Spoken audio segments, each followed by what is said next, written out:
Cómo aprender a escuchar. Ante todo se hace necesario saber escuchar. Muy raros en verdad son los que saben escuchar. Por lo común, cuando alguien escucha, no escucha, porque su yo, su ego, traduce todo lo que escucha a su propio lenguaje, a su propia idiosincrasia psicológica, dentro de su criterio, y total, no escucha. La gente, para poder aprender a escuchar, debe ante todo despertar conciencia. ¿Cómo podría escuchar psicológicamente alguien que tiene la conciencia dormida? Para saber escuchar hay que estar presentes, y me pregunto a mí mismo, y pregunto a ustedes, ¿están seguros? Los que están aquí presentes, ¿están seguros de que a estas horas no estarán ustedes deambulando por sus casas, por su taller, o en el campo, o en algún lugar de sus afectos? Siempre vemos a las personas sentadas, aparentemente escuchando, pero, ¿cómo podría escuchar el que no está en casa? Por lo común, cuando uno habla de gnosis, aquellos que aparentemente escuchan no escuchan, huyen despavoridos, van de aquí para allá y de allá para acá, viajan por la ciudad psicológica interior. Recordemos que dentro de cada uno de nosotros hay un país psicológico, una ciudad psicológica. Una cosa es un lugar del mundo físico, y otra cosa es el lugar psicológico, donde nosotros estamos ubicados. ¿En qué lugar estaremos ubicados ahora mismo? Ustedes dirán que acá, podría ser, podría no ser. La realidad es que resulta difícil saber escuchar, porque por lo común el que escucha se escapa, viaja por su país psicológico, huye en cualquier dirección. Total, no está en la casa, y no estando en casa, ¿quién escucharía? ¿La personalidad humana? Verdaderamente, ella no sabe escuchar. ¿El cuerpo físico? Ese no es más que un instrumento. ¿Quién escucharía entonces? Cuando uno habla a otra persona, y esto lo digo muy especialmente a nuestros misioneros, cree que está un poco alerta, pero las gentes huyen cuando nos escuchan. Cuando aparentemente escuchan, no están en casa. Hay también gentes que están muy llenas de sí mismas, esas gentes no quieren escuchar la palabra, no tienen un lugar vacío, un puestecito para nuestra palabra. Están muy llenas de sí mismas, de sus engreimientos, de sus orgullos, de sus vanidades, de sus teorías, etc., y entonces la palabra no tiene dónde entrar. ¿Dónde entraría, si esas gentes están llenas de sí mismas? Recordemos a Jesús y su nacimiento, sus padres concurriendo, pues, al empadronamiento citado por Herodes, no hallaron en el mesón un lugar vacío. Entonces no hay en la taberna interior, si es que se le puede dar ese nombre, un lugar vacío para la palabra, está ocupada la taberna, está ocupado el mesón. ¿Cuán grave es eso? Nosotros debemos tener la escudilla del Buda hacia arriba, la olla, para recibir la palabra. Pero en vez de hacer eso, las gentes colocan la olla hacia abajo. Se necesitaría reconocer, pues, nuestra propia nadidad y miseria interior, para que quedara en la escudilla, en el cuenco, en la olla, un lugar, sí, para la palabra. Mas, en tanto estemos llenos de sí mismos, ¿cómo podría la palabra entrar en nosotros? O en otros términos, ¿cómo podríamos aprender a escuchar, desde el punto de vista psicológico? Porque saber escuchar lógicamente, o saber escuchar, dijéramos, físicamente, es cosa relativamente fácil, pero psicológicamente, cuán difícil es saber escuchar. Hay que estar en actitud receptiva, con la olla hacia arriba, aguardando el alimento, o el cuenco, o la escudilla, hablando al estilo búdico, pero si la olla está hacia abajo, ¿cómo puede entrar el alimento en nosotros? ¿Cómo podríamos recibirlo? Esos que están llenos de orgullo, de autosuficiencia, esos que están rellenos de teorías, ¿creen ustedes que se encuentran en el estado preciso para poder recibir la palabra? Ante todo, tenemos que reconocer nuestra propia nadidad y miseria interior, antes de poder recibir el alimento de la palabra, y no es posible recibir ese alimento si no sabemos escuchar. Pues antes, si hemos escuchado nosotros una palabra, miles y hasta millones de veces, creemos que la sabemos, que la hemos escuchado, pero en realidad de verdad no hemos escuchado esa palabra. Cualquier día, de esos tantos, la oímos y nos cae de nuevo. Pero si la hemos escuchado miles de veces, ¿por qué nos cae de nuevo? Porque siempre la habíamos escuchado con la conciencia dormida, y un día cualquiera tuvimos la suerte de escucharla con la conciencia despierta, y nos cae como algo nuevo. Vean ustedes cuán difícil es saber escuchar, vean ustedes cuán trabajoso es. Se necesita ante todo ser conscientes, si es que queremos saber escuchar. Recordemos aquella tentación de Jesús, en el desierto, cuando Satán le decía: todos estos reinos del mundo te los entregaré si te arrodillas y me adoras. He allí la tentación. Se le pedía a Jesús el Cristo que colocara la olla boca abajo, que no la colocara hacia arriba, para recibir la palabra interior que viene de lo alto, sino que la colocara hacia abajo para escuchar las cosas externas, para escuchar, pues, el mundo de los sentidos externos. De manera que Jesús no cayó. Porque el gran Kabir no cayó. Porque él estaba siempre alerta y vigilante, como el vigía en época de guerra, tenía la escudilla hacia arriba, no hacia abajo, estaba aguardando recibir la palabra. Pero si él hubiera caído en tentación, es decir, si hubiera colocado la escudilla, la olla hacia abajo, habría escuchado palabras externas, cosas que vienen de afuera, cosas de mundo, no habría sido capaz de escuchar psicológicamente. Sí, mis queridos hermanos, nosotros tenemos que volvernos cada vez más receptivos a la palabra, debemos aprender a escuchar psicológicamente. Más repito, ¿cómo se podría escuchar si estamos fuera de casa? Para poder escuchar, hay que estar en casa. ¿Y quiénes están fuera de casa? Pues todos los inconscientes. ¿Ustedes pueden estar seguros de que en este momento me están escuchando? ¿Podrían asegurarlo? ¿Podrían ustedes asegurarme, en este momento, o jurar de que ustedes están aquí, íntegros, que no deambulan por otros lugares? La cruda realidad de los hechos es que cuando escuchan, las gentes no escuchan, porque andan por otros lugares, no están en casa, deambulan. ¿Por qué no recuerdan las personas, las gentes, sus existencias anteriores? Pero, ¿cómo las van a recordar, si no están en casa? ¿Puede uno recordar, acaso, lo que no ha experimentado? Estar en casa. ¿Quién sabe lo que es estar en casa? Me refiero a esta casa, a la persona humana.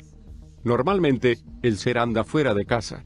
Entonces, ¿cómo podríamos recordar las pasadas existencias, si siempre estuvimos fuera de casa?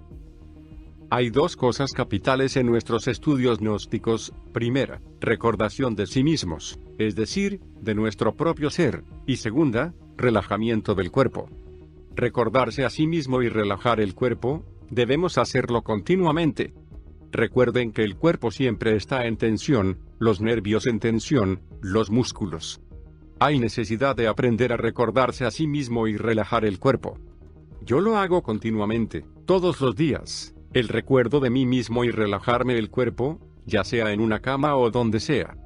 Eso es indispensable, ir día a día recordándonos cada vez más y más de sí mismos, es decir, de nuestro propio ser. Por olvido del ser, en realidad de verdad, las gentes cometen muchos errores, y tienen tantas teorías equivocadas. Si Laplace, el gran astrónomo y matemático francés, no se hubiera olvidado de sí mismo, de su propio ser, no habría concebido jamás en su mente esa teoría, la famosa teoría de Laplace, esa teoría falsa, absurda, completamente absurda. Cuando Laplace presentó su teoría a Napoleón Bonaparte, explicándole cómo de una nebulosa sale un planeta o un sistema solar, entonces Napoleón le dijo: ¿y cuál es el puesto que habéis dejado a Dios? Cínicamente respondió: no, señor, yo no he necesitado de Dios para elaborar mi teoría. Vean ustedes la autosuficiencia. Es precisamente por lo mismo, porque se olvidó de su ser interior, como pudo elaborar esa teoría falsa, porque a ningún astrónomo le consta jamás, nunca jamás, haber visto, con sus propios ojos, un planeta saliendo, o emergiendo de entre una nebulosa. Así que, entonces no les consta. Sin embargo, es admitido por muchos necios como dogma de fe. Si Laplace no se hubiera olvidado de sí mismo, no habría elaborado esa absurda teoría. Por ahí anda un necio que echó una gota de aceite entre un vaso con agua. Con un palillo se propuso hacer girar la gota de aceite, se extendieron anillos, que luego quedaron girando alrededor de la gota central, y así se formó el universo. Dijo. Le preguntan: ¿y entonces qué, y Dios? No, no se necesitaba, respondió, ustedes ya ven cómo se formó. pero bien tonto, no se da cuenta de que en su teoría, está él haciendo un papel de Dios, pues él con ese movimiento, está haciendo girar el aceite ese, la gota de aceite alrededor del mundo. Sin embargo, es tan necio que no se da cuenta que hubo necesidad de alguien que provocara los movimientos, pues sola, la gota de aceite no giraría ni se extendería en forma de anillos. Necesitó de una mano que la moviera, de un impulso inteligente, pero el cínico ese, el tonto ese, está haciendo el papel de Dios y sin embargo niega a Dios. De manera que así es la gente, torpe, cuando se olvida de sí misma. En cuanto a mí se refiere, gracias a Dios no me he olvidado de mí mismo, es decir, de mi propio ser. Por lo tanto digo que la nebulosa de Laplace y su teoría nebular, es falsa. Yo voy más lejos, yo estoy con Sabaoth, con Sababat. ¿Qué es eso? Dirán ustedes. Sababat, si digo que estoy con Sababat, no estoy cometiendo ningún delito, es la inteligencia directriz, formada dijéramos, por el Sabaoth, por el ejército de la palabra. ¿Cómo surgió el universo? ¿De una nebulosa? No es cierto, no digan falsedades. Surgió de Sabaoth, de la substancia madre, del caos, de Mula Prakriti, dirían los indostanes. Que se celebraron ciertos rituales, tántricos por cierto, en el amanecer del Mahamantara. Es cierto. Claro, los Elohim que en su conjunto constituyen el Sabaoth, ese ejército de la palabra, se desdoblaron a sí mismos en la forma del andrógino divino, pero al desdoblarse a sí mismo como macho-hembras, quedaron suficientemente preparados para fecundar la materia caótica. Así fue como la Isis y su principio masculino, ejecutaron entonces una cópula de tipo químico, metafísico, para fecundar la materia caótica, para fecundar a Sabaoth, el caos. Entonces separaron las aguas superiores, del caos, de las inferiores. Esas superiores fueron fecundadas por el fuego, ascendieron por la espina dorsal de Isis, hablando en forma colectiva, fueron fecundadas por el principio masculino con el fuego, y luego regresadas posteriormente al caos, para que el caos fuera a su vez fecundado. Y así surgió la vida, surgió el semillero de todo lo que es, ha sido y será, se produjo el remolino atómico por todas partes. Luego los gérmenes de la existencia, los átomos elementales surgieron los mundos con todas sus cosas, todo gracias a Elohim, o a los andróginos divinos, o a la hueste de los Elohim, para hablar más claro, pero, ¿surgir así, de una nebulosa? La primera forma que surgió a la existencia, fue un universo mental, mucho más tarde cristalizó en forma astral, después en forma etérica, y luego tomó forma física. Pero no hubo ninguna nebulosa por ahí, como dice Laplace, todo fue producto de la palabra. Si Laplace no se hubiera olvidado de sí mismo, si en vez de elaborar su teoría se hubiera entregado a la meditación, es obvio que habría podido algún día evidenciar los orígenes del universo, que distan mucho de parecerse a las teorías que elaboró. Esa es la cruda realidad de los hechos. De manera que, cuando uno se olvida de sí mismo, comete errores espantosos. Lo más grave es olvidarse uno de sí mismo. El fuego es lo que cuenta en cualquier creación, pero una cosa es el fuego en el mundo físico, y otra es el fuego en el caos. Obviamente, en el caos el fuego es una potencia eléctrica, con posibilidades de despertar para crear. En estos días, en los que estamos trabajando con Pistis Sophia, digo que Pistis Sophia en el caos es definitiva. Realmente, Sofía es sabiduría del fuego, y resplandece en el caos. Por algo se dice que la luz sale de las tinieblas y que el cosmos sale del caos. Pistis Sophia, como fuego, resplandece en el caos, para crear y volver nuevamente a crear. La divina sabiduría está en el caos, y del caos puede brotar para llegar al Aeón 13, al 13 serpiente, al 13 numeral séptimo. Así, mis queridos hermanos, debemos nosotros reflexionar cada vez más en todo esto. Grandes cosas se abren para uno, cuando no se olvida de su ser, cuando se recuerda a sí mismo profundamente. Es aconsejable que los hermanos, diariamente, sea por 5, 10 minutos, un rato, media hora, se recuerden a sí mismos, que sentados en un sillón, relajen su cuerpo totalmente. Un día podrían llegar a la experiencia de lo real, por ese camino, que es un modo de actuar sobre el centro emocional, por medio del centro motor, al estar luego en esa actitud, meramente de pleno relajamiento, vivenciando al ser, sintiéndolo, experimentándolo.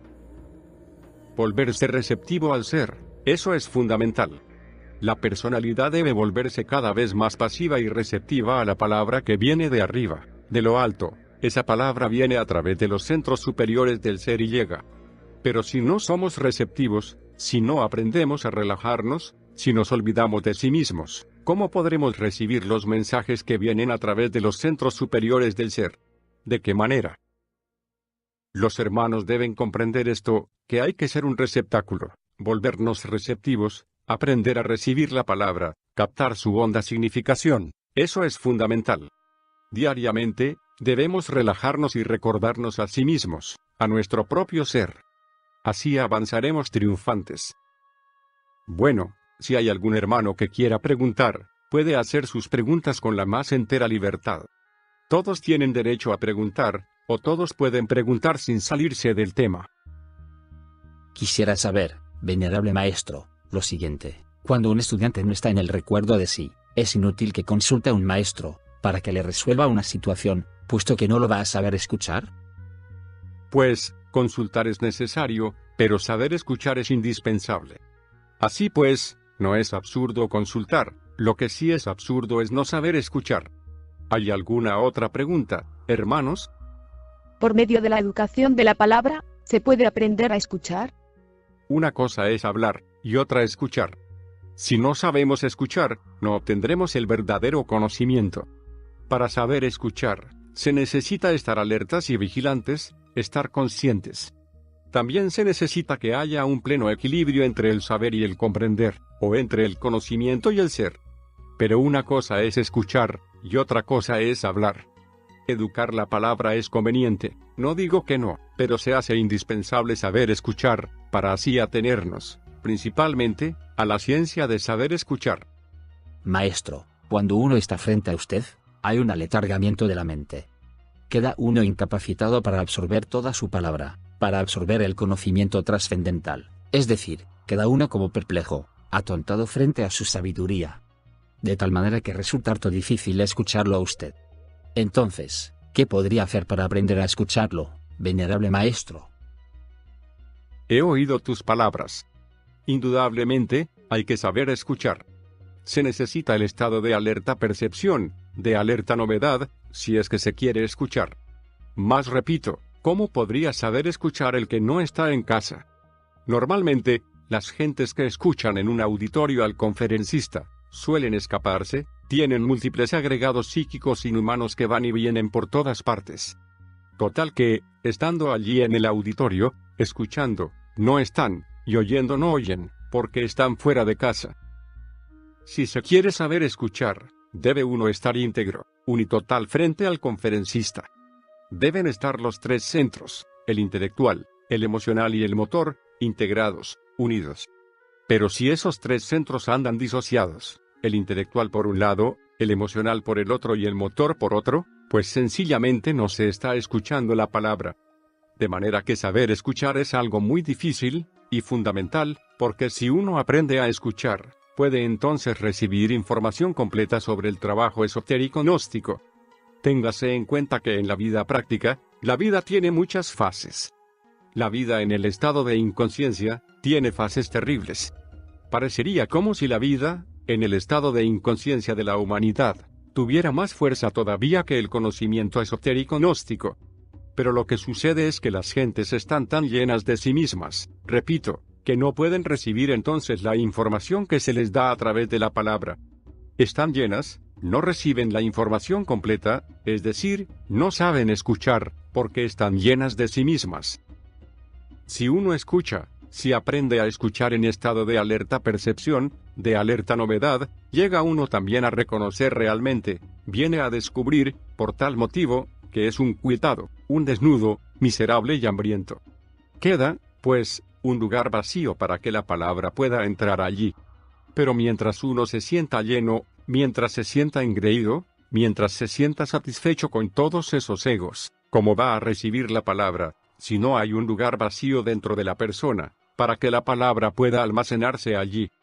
De manera que debemos hacer que nuestro cántaro, nuestra escudilla, nuestro cuenco, esté hacia arriba, abierto, aguardando la palabra, el alimento que va a nutrirnos, que va a orientarnos. Pero si uno voltea la olla hacia abajo, ¿cómo va a recibir? No recibe. Necesita voltearla hacia arriba, dejar un puesto vacío para recibir esa gota que es el conocimiento. Maestro, la falsa educación, la falsa moral, ¿es también un obstáculo para aprender a escuchar? Pues, ciertamente, la falsa educación causa mucho daño. Digo que la educación que uno recibe en las escuelas primarias, en la preparatoria, kinder, secundaria y universidad, es falsa, porque no está relacionada con ninguna de las partes autónomas y autoconscientes del ser.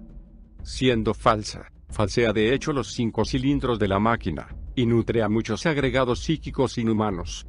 Un sujeto con una personalidad falsa, bien robustecida, es un sujeto que no está dispuesto a saber escuchar. Siempre escucha las voces subjetivas, infraconscientes e infrahumanas de los 5 cilindros de la máquina orgánica.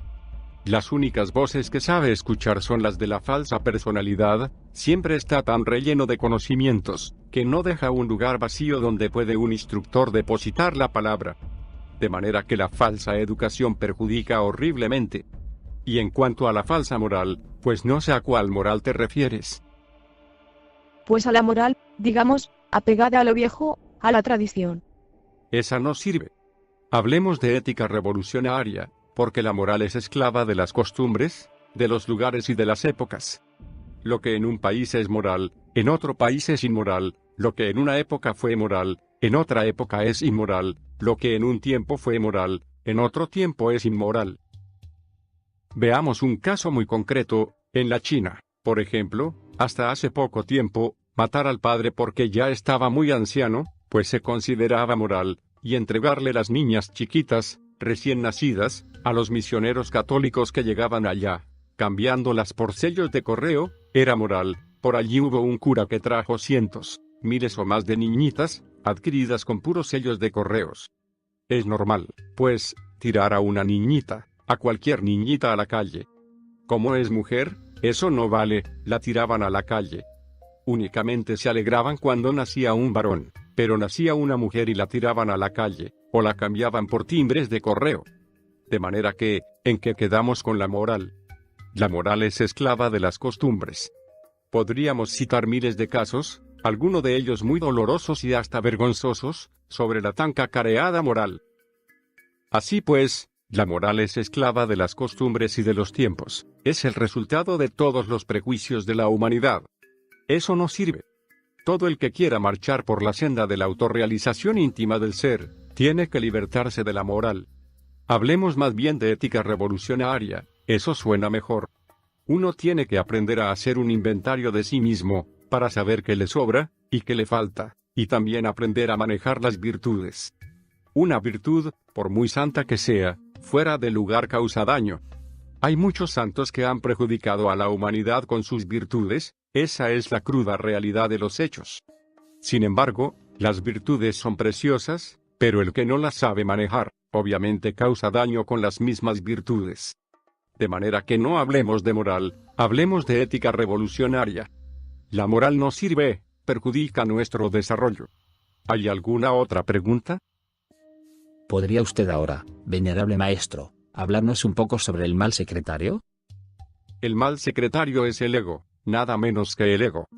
Todos, de acuerdo con su idiosincrasia psicológica, no ha terminado el conferencista de hablar, y ya el propio ego ha formado su personal concepto, pero falso, pues se basa en los prejuicios, en los temores, en las falsas teorías, en la falsa educación recibida, etcétera, etcétera, etcétera, y otras tantas hierbas más. El mal secretario causa muchos daños, por eso hay que estar alertas y vigilantes, dispuestos a recibir la palabra, pero atentos y presentes. Si andamos ausentes, ¿cómo podríamos recibirla? Repito, ¿por qué las gentes no recuerdan sus existencias anteriores? Sencillamente porque nunca están presentes, nunca están en casa, muere el cuerpo físico, y nunca estamos en casa. ¿Cómo van a recordar las pasadas existencias, si nunca estuvieron en casa? Maestro, ¿por qué se pronuncia usted contra las virtudes? Ya ves tú, cuán fácil es tergiversar la enseñanza. Tú haces la pregunta con el corazón sencillo y sincero, pero después que tú digas eso, otro fulano lo tergiversa un poquito más, y el tercero lo sigue tergiversando más, y cuando la enseñanza llegue a toda la América, se estará diciendo: Samael Aun Weor está contra las virtudes, no más virtudes. Así se tergiversa la enseñanza, y así se ha tergiversado la enseñanza de todos los hermanos mayores que han ayudado a la humanidad. ¿Qué quedó del budismo, me puedes decir tú? Gautama Sakyamuni habló contra el abominable órgano kundartiguador. Toda su doctrina fue contra las malas consecuencias de ese abominable órgano. Hoy tenemos un evangelio budista deformado completamente, ya nada, casi nada queda del budismo antiguo, todo ha sido deformado. No estoy pronunciándome contra las virtudes, aclaro, debemos pensar correctamente. El agua es útil, es magnífica, es buena en el lavamanos, es buena entre su recipiente, en el baño, pero, ¿qué dirían ustedes del agua metida en la sala, inundando las recámaras? Ya cambiaría todo, ¿verdad? Sería mala. El fuego está bueno en la cocina, también está magnífico ahí, en las veladoras, pero si el fuego, en este momento, estuviera quemando esta casa y llegaran los bomberos, ¿qué diríamos? Sería una calamidad, ¿verdad? Así, toda virtud es buena en su lugar, pero fuera de su lugar, es mala.